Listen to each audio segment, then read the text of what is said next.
तो चलिए अब हम लोग पढ़ने जा रहे हैं नया chapter. The name of the new chapter is chapter force and pressure. तो in this video we are going to study about the topic that is force. तो फोर्स के बारे में A to Z सारी चीजें जानते हैं। तो फोर्स को हिंदी में क्या कहते हैं?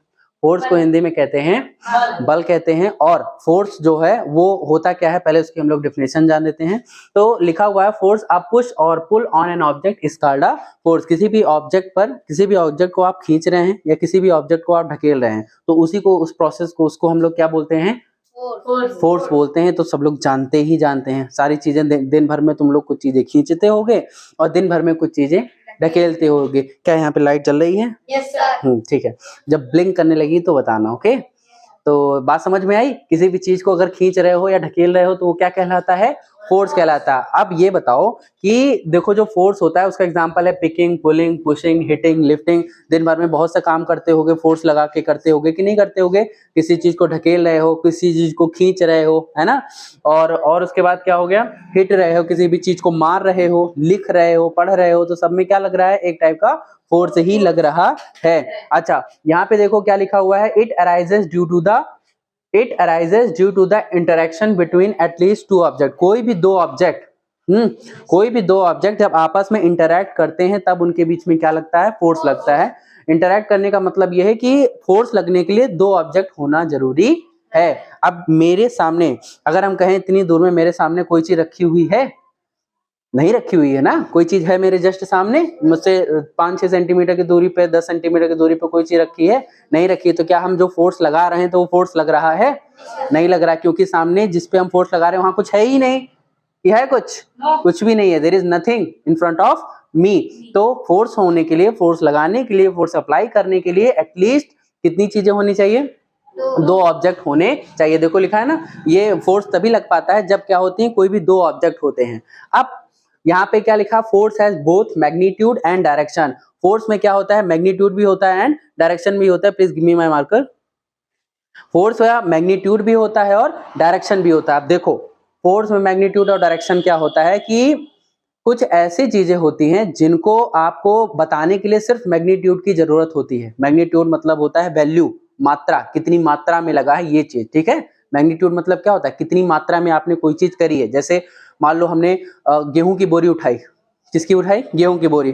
तो कितना भारी है वही उसका मैग्नीट्यूड होता है। क्या होता है? मैग्नीट्यूड। 10 किलो है, 15 किलो है, कितना भारी है वो उसका क्या होता है? मैग्नीट्यूड होता है। अच्छा, जैसे मान लो हमने कहा कि हमने जो है एक बड़ी सी लकड़ी काटी, तो कितने लेंथ, मतलब कितना लंबा काटा, कितना लेंथ का काटा? 1 मीटर, मतलब 5 फुट, 6 फुट, 10 फुट, कितना लंबा हमने काटा, वो उसका क्या होता है? मैग्नीट्यूड होती है, मात्रा, मैग्नीट्यूड। समझ में आ रहा है मैग्नीट्यूड क्या होता है? ठीक, हम कितने वजन के होंगे, मेरा वेट कितना होगा? Around 42 KG. हम 42 लग रहे हैं। 72 हाँ, 62 नहीं होंगे, अराउंड जो है 70 के तो होंगे ही होंगे, है ना? तो अराउंड 70 केजी। तो ये मेरा क्या हो गया? मैग्नीट्यूड हो गया। क्या चीज हो गया? मैग्नीट्यूड, वेट का मैग्नीट्यूड। क्लियर हुई इतनी बात? मैग्नीट्यूड क्या होता है। और डायरेक्शन क्या होता है? डायरेक्शन मतलब होती है दिशा। तो फोर्स को बताने के लिए आपको मैग्नीट्यूड और डायरेक्शन दोनों बताना पड़ेगा कि कितनी मात्रा में लगाया है फोर्स और किस तरफ लगाया है फोर्स। अब हमने कहा कि हमने बल लगाया, तो आप कहेंगे सर किस तरफ लगाया? बोलोगे ना, हम किस तरफ लगाया है कि नहीं? जैसे हम बोले कि हम घर से, जो कुछ चीजें होती हैं जिसमें दोनों चीज बतानी पड़ती है। जैसे हमने कहा कि हम घर से निकले, तो आप लोग क्या कहेंगे? सर किस तरफ निकले? बोलोगे कि नहीं? पूछोगे कि नहीं पूछोगे कि सर किस तरफ निकले? तो उसके लिए भी हमें क्या है? हमें डायरेक्शन बताने की जरूरत पड़ेगी। किसकी जरूरत पड़ेगी?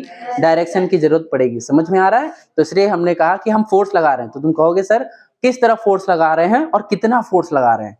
किस तरफ फोर्स लगा रहे हैं और कितना फोर्स लगा रहे हैं। तो किस तरफ लगा रहे हैं? या तो ढकेलेंगे या तो खींचेंगे। खींचने को इंग्लिश में पुलिंग कहते हैं और ढकेलने को इंग्लिश में पुशिंग कहते हैं। ठीक है, पुश मतलब क्या होता है? ढकेलना, और पुल मतलब क्या होता है? खींचना। तो पुश और पुल ये एक डायरेक्शन हो गई। किसकी डायरेक्शन हो गई? फोर्स। जैसे हमने कहा कि हमने किसी भी चीज पर फोर्स लगाया, तो किस तरफ लगाया? खींचने में लगाया कि ढकेलने में लगाया? जैसे हमने कहा हमने दरवाजा खोला, क्या कहा? दरवाजा खोला। अब दरवाजा खींच के भी खोला जा सकता है और ढकेल के भी खोला जा सकता है। मतलब उस पे तुम फोर्स लगाओगे तो या तो खींच के लगाओगे या तो ढकेल के लगाओगे। फोर्स लगाओगे ना, तो उसके लिए डायरेक्शन भी पता होना चाहिए कि नहीं?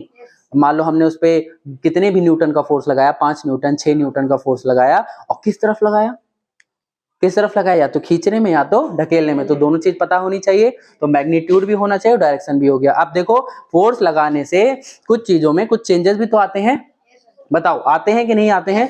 देखो पहला क्या लिखा है, it can bring a moving body to rest. कोई भी बॉडी जो है वो मूव कर रही है, मतलब वो चल रही है, वो अपना एक्सेलरेशन कर रही है, ढनक रही है, और उस पे तुमने ऐसे फोर्स लगाया तो वो क्या हो जाएगा, रुक जाएगा। रुक जाएगा कि नहीं रुक जाएगा? जैसे बैट्समैन जब हिट करता है बॉल को तो तुम कैच कर लेते हो, कर पाते हो कि नहीं? मैं तो नहीं लगता कर पाते हो, कर लोगे? चलो अच्छा, तो जब बॉल, हाँ ध्यान रखना कि जब वहां कैच करने लगना तुरंत सोचना कि सर ने फोर्स में पढ़ाया था कि जो क्या था, फोर्स जो है किसी भी मूविंग ऑब्जेक्ट को किस में ला देता है, रेस्ट में ला देता है। समझ में आया? जैसे जो चीज यहाँ पढ़ाएं और जिंदगी में रियल लाइफ में जब उसका तुम्हें एग्जाम्पल दिखने लगे तुरंत याद कर लिया करो, है ना। जब बॉल कैच करने लगना तो तुरंत याद कर लेना कि सर ने पढ़ाया था कि कोई भी मूविंग ऑब्जेक्ट को किस में ला रहे हैं हम, रेस्ट में ला रहे हैं। याद कर लोगे और कैच भी ले लेना, ये नहीं कि याद करते करते कैच को छोड़ दो, तब तक बॉल आ जाएगी। अच्छा, तो मूविंग ऑब्जेक्ट को किस में ला सकते हैं, रेस्ट में ला सकते हैं। क्लियर इतनी बात? क्या लगा के, क्या लगा के, क्या बिना फोर्स लगाए किसी भी मूविंग ऑब्जेक्ट को रेस्ट में ला सकते हो? अब ट्रैक्टर जा रहा है, ट्रैक्टर अगर जा रहा है तो उसको कैसे रेस्ट में लाते हो? क्या उसको भी ऐसे हाथ लगा के रोकते हो? तो ब्रेक लगता है ना, तो ब्रेक कौन लगाया, हमने ही तो लगाया, ह्यूमन बीइंग्स लगाया। उस पर भी क्या लगाया गया, फोर्स लगाया गया। तो किसी भी चीज पर फोर्स लगा के उसको मूविंग से रेस्ट में लाया जा सकता है, उसका स्टेट ऑफ मोशन चेंज कर दिया। दूसरा क्या था, it can bring a rest body into moving state. कोई भी रेस्ट बॉडी, मतलब कोई भी चीज चुपचाप आराम से बैठी हुई है, आपने उसको एक किक मारा तो वो किस में आ जाएगी, फिर रेस्ट में आ जाएगा, मोशन में आ जाएगी। किस में आ जाएगी, रेस्ट से किस में आ गई, मोशन में आ गई। इतनी बात समझ में आई? क्या लगा के, फोर्स लगा के। क्या लगा के, फोर्स। जैसे तुम घर पे सुबह सुबह जो है वो आंख मलते, अब ठंडी का सीजन आ गया है ना, तो ठंडी का सीजन आ गया तो कंबल में रजाई में बढ़िया उठोगे आंख मलते हुए, ठीक है, देर से उठोगे आंख मलते हुए, तब तक पीछे से घूम के एक थप्पड़ आया खींच के, रेस्ट से किस में आ जाओगे, मोशन में। भागोगे कि नहीं भागोगे? बताओ, कोई ऐसा है जो एक थप्पड़ खाने के बाद रुकेगा? क्योंकि अगर रुके तो वो जो थप्पड़ है वो मोशन में रहेगा, है ना, रहेगा कि नहीं? एक थप्पड़ आया फिर फटाक से दूसरा आएगा, तो तब तक तो फिर बॉडी आपकी किस में आ चुकी होगी, मोशन में आ चुकी होगी। समझ में आया? रेस्ट से किस में आ गए, मोशन में। क्या लगा के, किसने लगाया, सब पापा ने लगाया, मम्मी ने लगाया, भैया ने लगाया, किसी ने तो लगाया ही लगाया, है ना। अब उसके बाद क्या है, it can change the direction. ये डायरेक्शन भी बदल देता है। कौन बदल देता है, फोर्स। ये ना सोचो कि फोर्स नहीं बदलता। अब सर डायरेक्शन वाला कैसे, क्या सिस्टम है सर? बॉलर। अब डायरेक्शन वाला सिस्टम ऐसे, हाँ वही, बैट्समैन जब बॉल मारता है, नहीं बॉलर जब बॉल कराता है, तो बॉलर ने बॉल करा के उसको एक डायरेक्शन में भेजा, उधर से बढ़िया से बैट्समैन ने उसको छक्का मार के दूसरी डायरेक्शन में भेज दिया कि नहीं? बॉल इस तरह से आई और डायरेक्शन, बैट्समैन ने हिट किया उसको और वो किस दूसरी डायरेक्शन में चली गई। ये क्या हो गया, चेंज द डायरेक्शन। क्या हो गया, change the direction.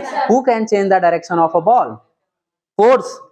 Bye applying force we can change the direction of a ball. मतलब हम लोग फोर्स लगा के बॉल की जो डायरेक्शन होती है उसको हम लोग क्या कर सकते हैं, चेंज कर सकते हैं। लाइट जल रही है ना, is there any problem with the light? हाँ, उसका कंडीशन अलग है, थोड़ा सा उसको बताते हैं।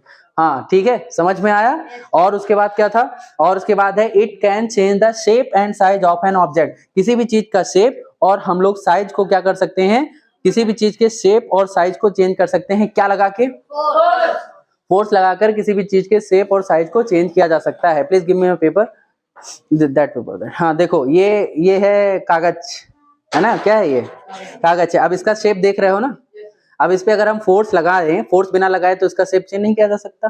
कर सकते हो? ऐसे देखते रहो पूरे दिन, इसका शेप चेंज हो, अब हो, अब हो, अब हो, तो अब होगा चेंज? नहीं होगा, ऐसे बैठे रहोगे पूरे दिन। लेकिन तुम उस पे फोर्स लगाए और फोर्स लगा के उसकी हालत को बिगाड़ दिया तुमने। क्या कर दिया, हालत को बिगाड़ दिया। कैसे बिगाड़ा, फोर्स लगा के। बेचारा अच्छा खासा दिख रहा था आपको, अब तो इसकी हालत खराब हो गई ना। इसका शेप जो है वो क्या हो गया, चेंज हो गया। हो गया कि नहीं हो गया? शेप चेंज हो जाता है। शेप चेंज हो गया, क्या साइज चेंज हो गया, शेप साइज चेंज हो गया। आई बात समझ में? क्या लगा के, फोर्स लगा के। क्लियर इतनी बात? किसी भी चीज पर फोर्स लगाओगे तो उसका शेप और साइज भी चेंज हो जाता है। उसके बाद क्या था? It can change the speed of an moving object. कोई भी ऑब्जेक्ट अगर मूव कर रहा है, क्या कर रहा है? मूव कर रहा है, तो अगर तुम उस पे क्या फोर्स लगाओगे तो उसकी स्पीड बदल जाएगी। स्पीड क्या हो जाएगी? चेंज हो जाएगी। जैसे मान लो कार चल रही है या गाड़ी चल रही है, उस पर तुमने हल्का सा ब्रेक लगाया, मतलब हल्का सा फोर्स लगाया, तो उसकी स्पीड धीरे हो जाएगी कि ज्यादा हो जाएगी? धीरे हो जाएगी। मान लो कोई लड़का दौड़ रहा है, दौड़ रहा है, तुमने उसको और धक्का दे दिया तो उसकी स्पीड बढ़ जाएगी कि कम हो जाएगी? कि बेचारा मुंह के बल गिर जाएगा, मुंह के बल गिर जाएगा। अगर वो अपनी बॉडी को नहीं संभाल पाया तो, अगर वो अपनी बॉडी को नहीं संभाल पाया तो वो गिर जाएगा। अगर संभाल ले गया तो क्या हो जाएगी? नहीं। अब जैसे मान लो कोई जो ठेला होता है वो जा रहा है और पीछे से तुम बाइक लेके जा रहे हो और बाइक से तुमने अपने पैर से उसको सहारा दे दिया। बाइक भी जा रही है तुम्हारी, तुमने पैर से ठेले पे पैर लगा दिया, तो वो ठेला आगे जाएगा कि नहीं जाएगा? पहले से मूव कर रहा था, कर रहा था, अब तुमने क्या लगा दिया? उस पे फोर्स लगा दिया। क्या लगाया? फोर्स लगाया bye applying force with the help of leg. तो उससे क्या हुआ? उसकी स्पीड चेंज हो गई ना? तो ये सारा जो कंडीशन होता है ये क्यों होता है? Bye applying force. तो ये देखो 1 2 3 4 5 4-5 चीजें होती हैं जो फोर्स के लगाने से चेंज हो जाती हैं। Is it clear? Is there any problem? No? आई बात समझ में? ये सारी चीजें होती हैं। That's it. चलो